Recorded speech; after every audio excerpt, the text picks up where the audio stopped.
Hey guys, welcome back to the channel. Guess what? It's not snowing. I know. Look at that. I mean, we still have snow on the ground, but we just brought the drill press over from Dad's place so Dad can drill some holes with the drill press. And I was thinking it's 0 degrees right now, maybe 1 degree above freezing. So in theory, I could wash. Look at all these tracks. Is that a big dog or is that a cougar? Look at how big that paw print is, or I don't know what it is, but it's big. So I think I might try and wash. I think I might try and wash the 359 because it's not freezing. So it's, you know, it's right on the cusp. And you know, it's almost Christmas. And last year it was like minus 25. So we're gonna get it. It's just a matter of time. So I think because it's warm, and I use that term warm loosely, I think we're gonna wash the 359. And I'm gonna get soaking wet and cold, and then I'm gonna come in the shop after that.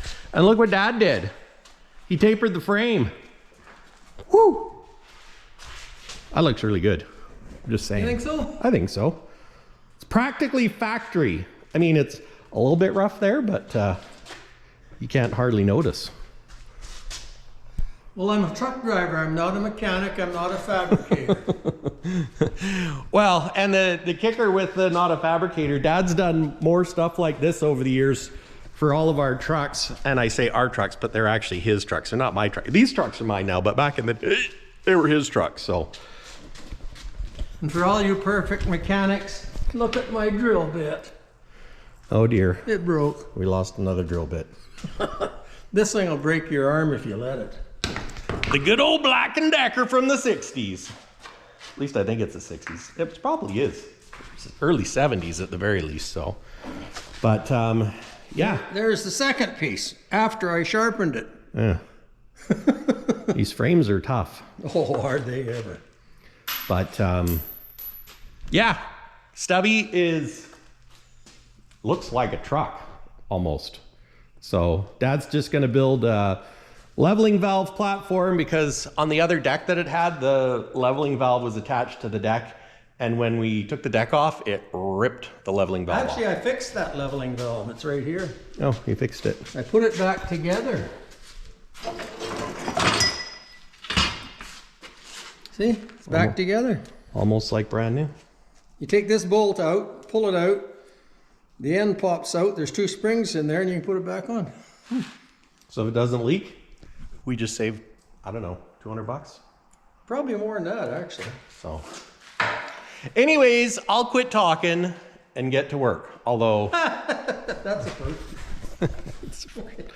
take advantage of the warm weather. And for you guys that live down south, yes, enjoy it because this is the warm weather day in the winter here, which is why I also wanted to get Duke painted and stuff before winter. Actually, I think we should back them in. Oh yeah, I was gonna I thought of that too, so you can. Yeah. So, And I'll move my pickup out of the way and I'm gonna move the backhoe, right? sounds like a plan, man.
Grab some keys and put some heat in the end. And Duke.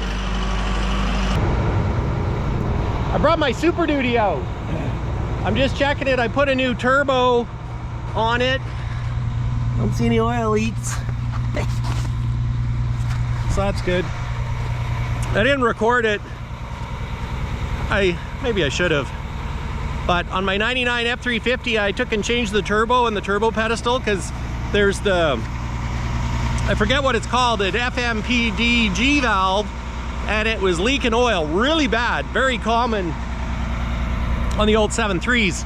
And then when I pulled the turbo off, found that the turbo, the impeller showed some signs of, well, dusting or damage anyways, but it's got 300 and some thousand kilometers, so it's probably, I don't know, 220,000 miles-ish. So there should be lots of life left in it. Sorry while I wipe the drip off my nose. But it doesn't have that much for blow-by, I don't think. Put some new up pipe. Well, no, I didn't. I ordered some new up pipes, but they didn't fit off Amazon, because that's an early 99. It was built in July of 98. So it's got a smaller turbo than the after ones. The one good thing about those ones is they actually pump some oil. So like talking to the mechanics at work, Ryan, he's really, really good with the engine stuff and Ford Power Stroke stuff. He said they usually slobber oil on the intake. And the good thing with that is if dust did get through the turbo, it usually sticks to the oil. So he said, just clean out your intercooler and everything really well when you put it back together. And he says, it might be fine. And for what I'm using it for, it probably lasts for another 100,000 miles or so.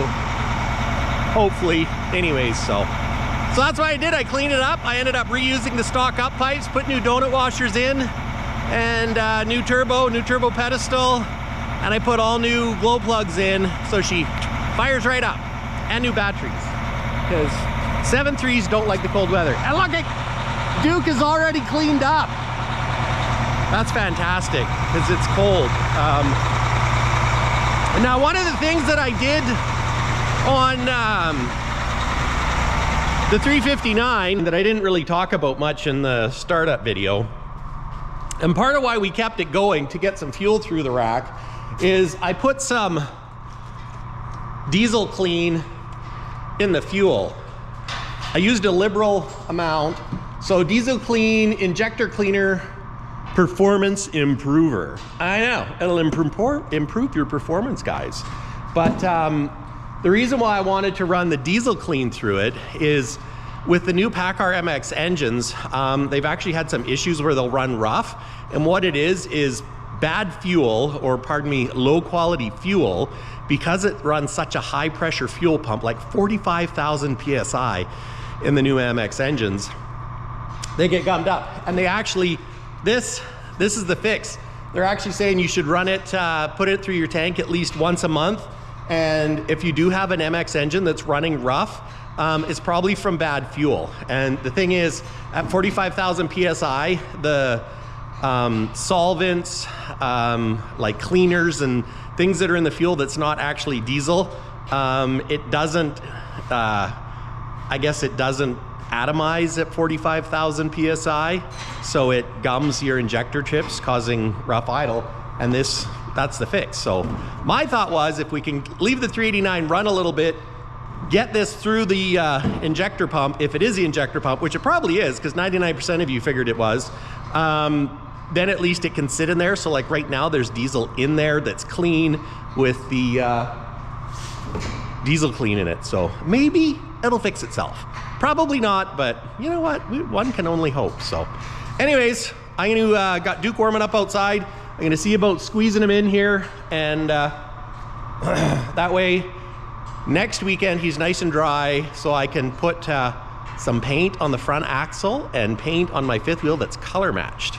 And I don't know if I talked about that in the last episode. Did I talk about it, guys? I don't know if I did or not, but I've got it here. Where is it? Where did I put it?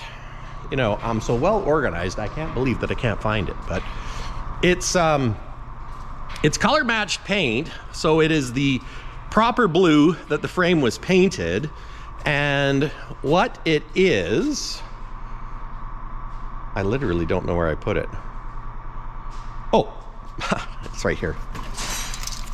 So what it is, it's paint in a can. I know, what a novel idea.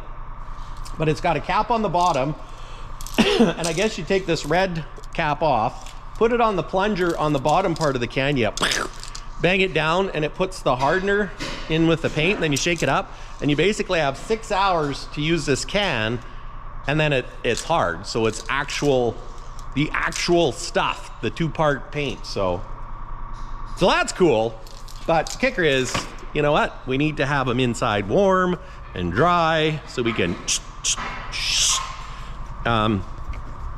because yeah, I don't have a spray booth, so we're gonna try it. It was expensive though. It was like almost $100 for 2 spray cans, but it's also pretty handy because it's all pre-mixed and ready to go.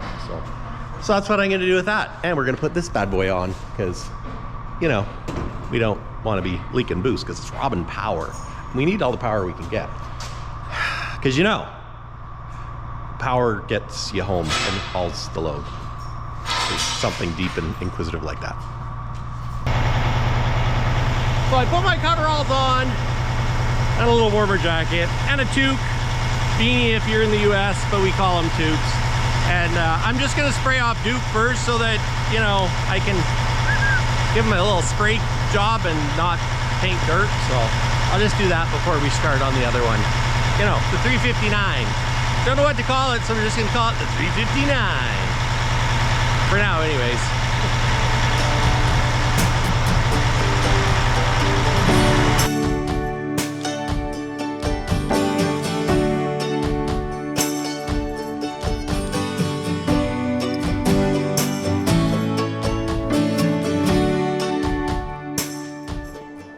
Well, we degreased it. I shut the truck off so I wouldn't, you know, it's probably not good for it, but yeah, let's put it in the shop now.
Well, there we go.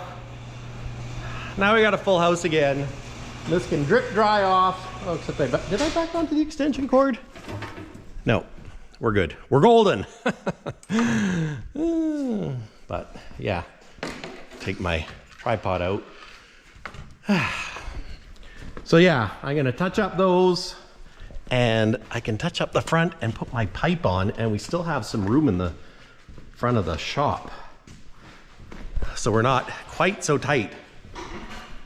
And it works better because this way the mirrors don't touch. So, and I think we have more room for getting around everything. So anyways, let's go back outside and finish pressure washing off the 359. Well, actually, technically I haven't started yet, so it's not really finishing, it's starting. Well, you know what they say, there's no time like the present. I've been on the phone all day. So, you know what I'm gonna do? I'm gonna get to work before I don't want to be outside anymore. Let's get this done. Done like dinner.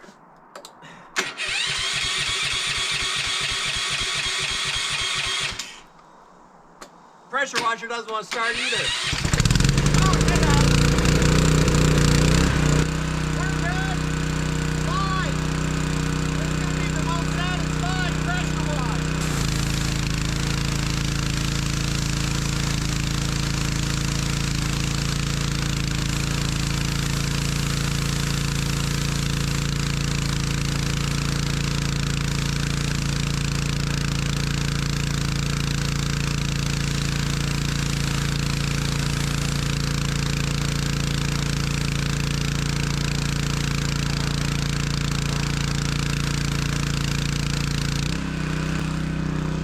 use some non-etching acid. I've got it in an unmarked bottle because if you've got acid at home, it's best to put it in an unmarked bottle. No, it's really not, because somebody might think that it's just soapy water, but it's not, it's acid.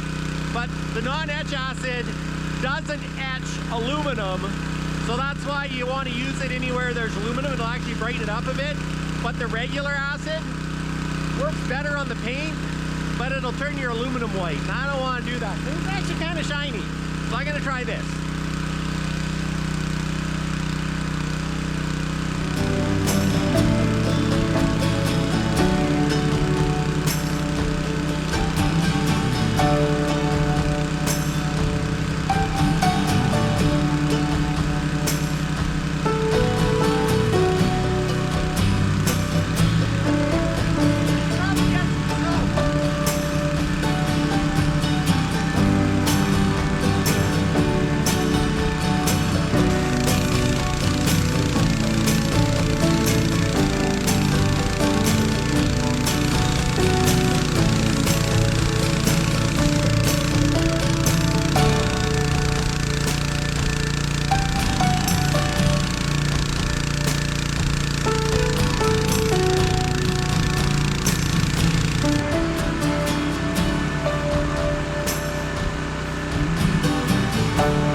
Well, I don't know if it's done, but I'm done.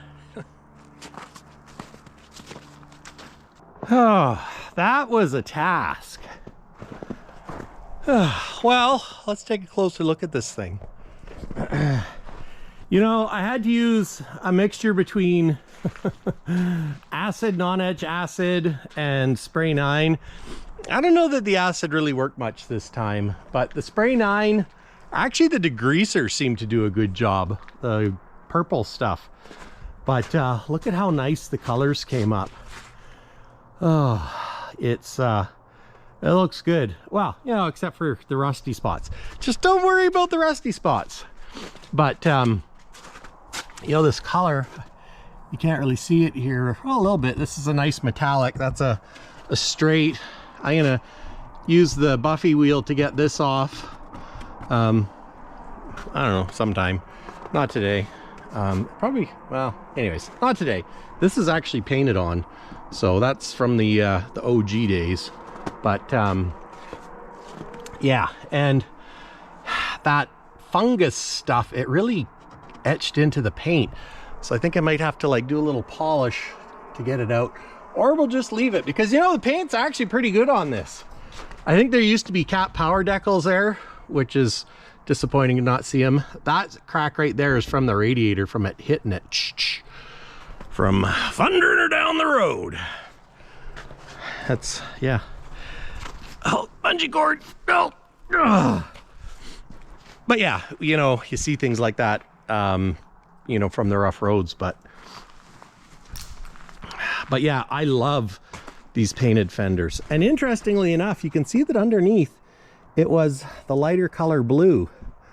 So it makes me wonder if it used to have, like, if all the stripes were blue, or if it was just the fender. I don't know. Maybe it was 3 light blue stripes and they made it dark, but it looks so good. It really does. Like, that looks awesome. Oh, but this truck, it needs a lot of work. So we have a crack in the fender there. You know, a little bit of paint missing there. You can see where the signal light is supposed to go. A little bit of a paint there, star crack there. Of course, we need a signal light. Grill's got a dent there. Interestingly, they unbolted the visor and pulled it down, so it's kind of got that low look. Air horn on the right driver's side is missing. Bumper is toast, but I like that bumper, so we'll have to find another bumper like that one day. On the driver's side, there's a gouge in the paint there. Of course, the dent in the grill surround, which is a bummer. But it's patina, right? Right, guys? Patina? Yeah, hood is out of whack and it keeps hitting here, but can fix that. And up here, yeah, that fungus really left some damages. This air breather actually still looks good. It's steel, but it's not rusted out, and hopefully it's not rusted underneath these chrome bands. But I missed a spot there. Oh well, we'll give her another wash in the spring. But what I would like to do, I think, is take this off and get it re-chromed, because it's got this flipper valve for your inside-outside air. You can see the last time this thing was inspected was in 2004. So I guess it's not quite 20 years. It's like 19 or so, at least 18 years. But yeah, got the fungus off there. These doors are in great shape. Like, you know, there's not even a bunch of rust under here. I mean, there's just the start of some tracking, but the doors are in good shape. Cab, she's not great. You know, we got all this. Now this can be from corrosion and or the fact that the cab mount's pounded out, because see how there's that gap there? Oh, it's broken too. Right there. Of course it's broken. But yeah, it's from pounding down the bush roads. So, you know, back when you didn't have air ride cabs and all that good stuff. So a little crease there. Frame cleaned up pretty good. You know, you can see there's a bit of a gap. Is it rust jacking if you don't see any rust? You know, that might even pass inspection, which is kind of surprising. Of course, back here we're missing a diff. We got some cracked cross member pieces that have been welded up, and I'm gonna pull this slider off. Is the plan. Tentatively, the plan was to make it a long logger, so, but, and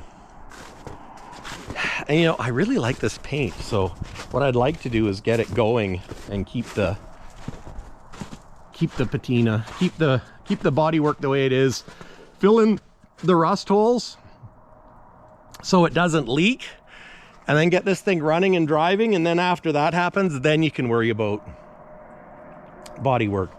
Because until we get this thing running and driving, the rest of it's a moot point. Or at least not that important. So, but damn, does that ever look good. I love the Dayton wheels. Gonna keep the Dayton wheels. You know, probably keep it a logger because that's how it was born. And, you know, it's not a long hood 359. If it was a long hood, you know, then a highway truck would make sense, but it's not a long hood, so. So we're gonna keep it as a logger. But another thing that I want to do is I like the fuel tanks under the doors because well, that's how it came.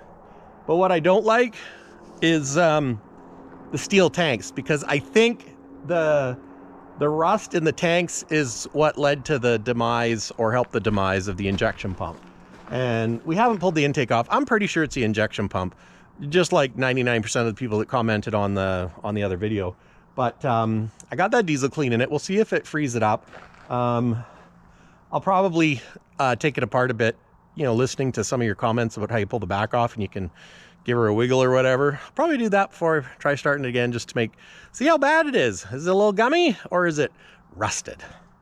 I fear it's rusted because steel tanks makes rusty fuel. If you run rusty fuel through it, means you got rusty particles in your fuel. And I mean, I don't know how it works with microns and all that, but you know, you got the fuel filter that it goes through, but if it's stained rusty color, is there still microscopic rust particles that could get in your injection pump? But probably, that's what I'm guessing. So, but it's cooling off is what I was trying to say. And so we're gonna go inside, but give me your thoughts on this truck. What should we do with it? I know I said we're gonna shelf it for now, which is kind of true. I wanted to wash it, and of course, you know, it's all dependent on the weather because this one's outside.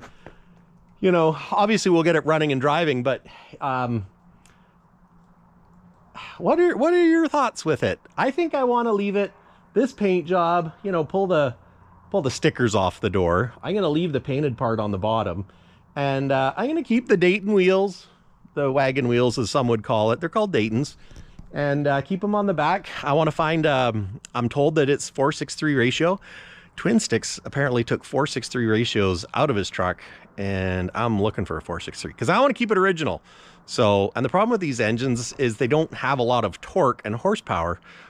So you gear them down, and then it's performance, you know. If you don't have all the beans, just gear it down. So, but that's, you know, we got to get the engine working first, or unless I find a good deal on a 4.63 front diff. So, and we haven't even tackled the inside yet. That's probably months worth of work right there too. But anyways, guys, thanks for watching. I hope you enjoyed it. If you stayed this long, you're an OG, and I super duper appreciate it. You know, sometimes it can be tough making all this stuff, but I am truly a crazy truck nut. So I thank you for watching. Peterbilt Mike, the truck nut, signing off. Until next time, Merry Christmas, Happy New Year. And you know, next year we're going to do it all over again. Maybe even before New Year. So anyways, guys, take care. Thanks. Yeah, I like it.